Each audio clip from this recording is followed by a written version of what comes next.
So hello dear student, কেমন আছো? I hope প্রত্যেকে শুধু ভালো না, ভীষণ ভালো আছো।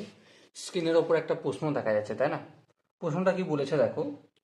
এক ব্যক্তি তার নিজস্ব দ্রুতির 25% বেশি হারে গেলে 48 মিনিট আগে গন্তব্যস্থলে পৌঁছায়। বেশ, যদি সে তার নিজস্ব দ্রুতির 20% কম হারে যায়, তাহলে সে কত মিনিট দেরিতে গন্তব্যস্থলে পৌঁছাবে?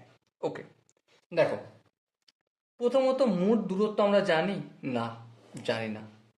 তাহলে এই মোট দূরত্ব, সাপোজ এখান থেকে এখান পর্যন্ত যাবে, এই দূরত্বটা হচ্ছে এক্স কিমি। ওকে, এবারে দ্রুতি, দ্রুতি আমরা ধরে নিচ্ছি দ্রুতি কত, ভি মিটার পার মিনিট। ওকে, মিটার পার মিনিট, বা বাংলায় লিখলে একটু মিটার পার মিনিট। বেশ, দ্রুতি। এবারে একটা জিনিস বলো, দ্রুতি কত, তার নিজস্ব দ্রুতি তার থেকে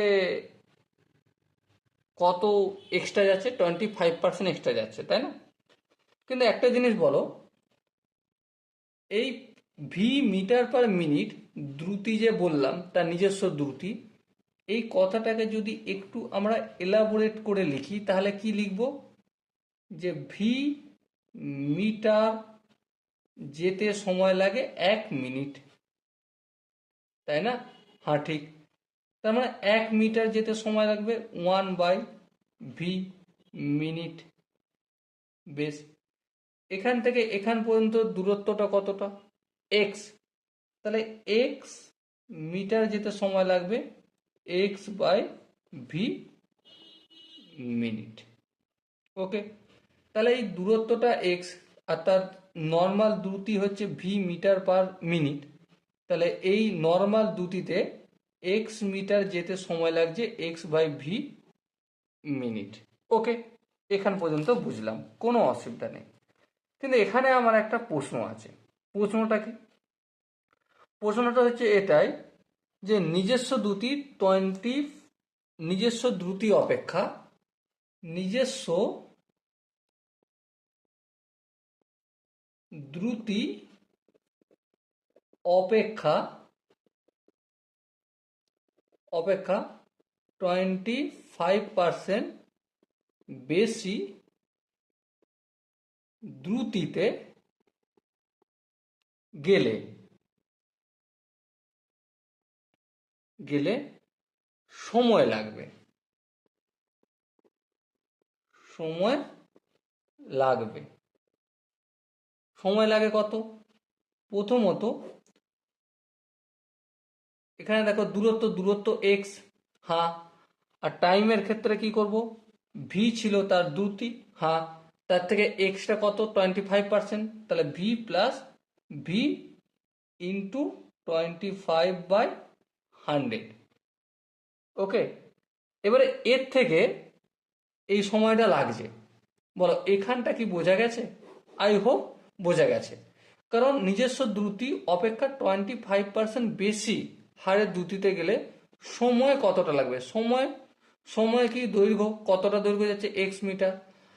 নর্মাল দ্রুতি কত ছিল? ভি প্লাস, মানে বাড়বে, কতটা বাড়বে? ভি এর 25%। এবারে আমরা এখানটা যদি একটু ক্যালকুলেশন করি, এক্স আর এখানটা কি হয়ে যাবে? এখানটা দেখো যোগটোগ করলে 125 ভি, আর নিচে বাই 100, এখানে কি হয়ে যাবে? ইন্টু 100 হয়ে যাবে। আর একটু যদি ফার্দার ক্যালকুলেশন করি, তাহলে কি হবে? 4x/5ভি মিনিট।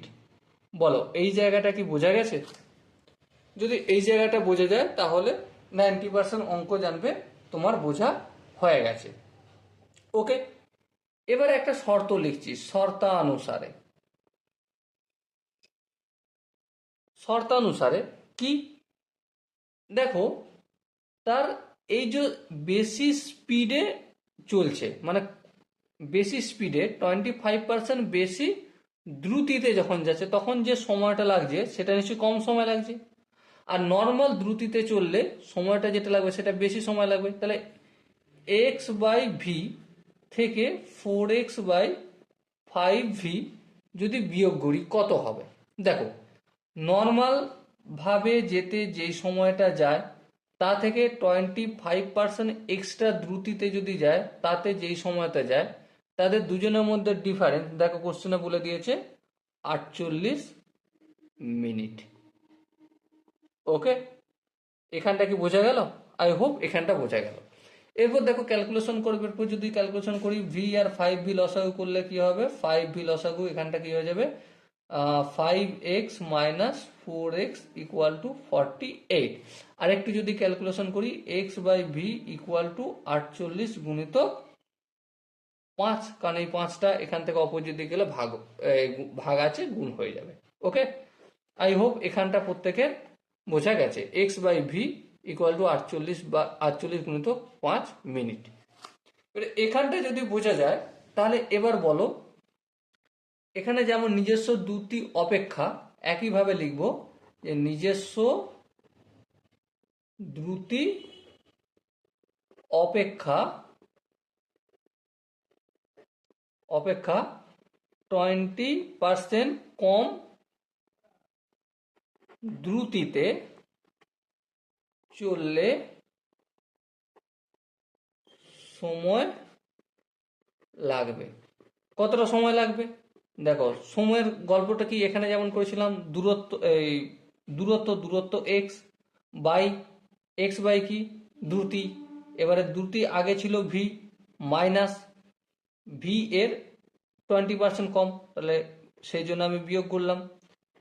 ইকুয়াল টু যদি ক্যালকুলেশন করি, এখানটা যদি বিয়োগ করি কি হবে? দেখো, এটা 100টা ভি এর সঙ্গে গুণ হয়ে যাবে, এটা এখানটা বিয়োগ টিয়োগ করলে 80v, আর এই 100টার নিচে আছে এটা উপরে উঠে যাবে। ওকে, আর একটু যদি এখানটা ক্যালকুলেশন করি, লক্ষ্য করো তোমরা, এই শূন্য কেটে যাবে, তাহলে 10/8 ইন্টু x/v, তাই না? এই x/v লিখলাম। আর একটু যদি ক্যালকুলেশন করি, এখানটাকে আমি এখানে একটু কাট আপ করে নিয়ে আসছি, ঠিক আছে? 10/8 ইন্টু x/v ছিল, x/v এর মান কত? 48 গুণিতক 5, এই 48 গুণিতক 5 লিখলাম। 8 × 8 6 8 48, দেখো 5 6 30, 30কে 10 দিয়ে গুণ করলে কত? 300, তাহলে 300 মিনিট সময় লাগবে যদি 20% কম দ্রুতিতে যায়, তাহলে কত সময় লাগবে? 300 মিনিট সময় লাগবে। সো ডিয়ার স্টুডেন্ট, এখানে যে 4টে অপশন আছে তার মধ্যে কোন অপশনটা ঠিক? অবশ্যই কোনো অপশন ঠিক নয়, কারণ নর্মালে যেতে কত সময় লাগতো?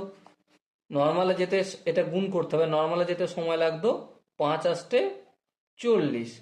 আচ্ছা, 5 4 5 20, 240 মিনিট, তাহলে 240 মিনিট সময় লাগতো নর্মালে গেলে। আর নিজস্ব দ্রুতি থেকে 20% কম দ্রুতিতে গেলে সময় লাগবে 300 মিনিট। তাহলে আলটিমেট বেশি সময় লাগছে কতটা? 60 মিনিট এক্সট্রা সময় লাগছে। কত? 60 মিনিট। তোমরা বিয়োগ করে দেখো, নর্মালে 240 আর 20% কম দ্রুতিতে গেলে 300 মিনিট, তাহলে আলটিমেট কিন্তু 60 মিনিট কম এক্সট্রা সময় লাগছে বা দেরিতে পৌঁছাবে গন্তব্যস্থলে। তাহলে অপশন সি হবে আমাদের সঠিক answer. Okay, so dear student, I hope এই কোশ্চেনের প্রতিটা কনসেপ্ট বোঝা গেছে। যদি কনসেপ্ট কোনো জায়গায় বুঝতে অসুবিধা থাকে, ডাউট থাকে, কনফিউশন থাকে, তার জন্য কি করতে হবে? কমেন্ট সেশন রয়েছে, কমেন্টে অবশ্যই জানাতে হবে। সো দেখা হচ্ছে নেক্সট সেশনে। ততক্ষণ পর্যন্ত ভালো থেকো, সুস্থ থেকো এবং জয় হিন্দ।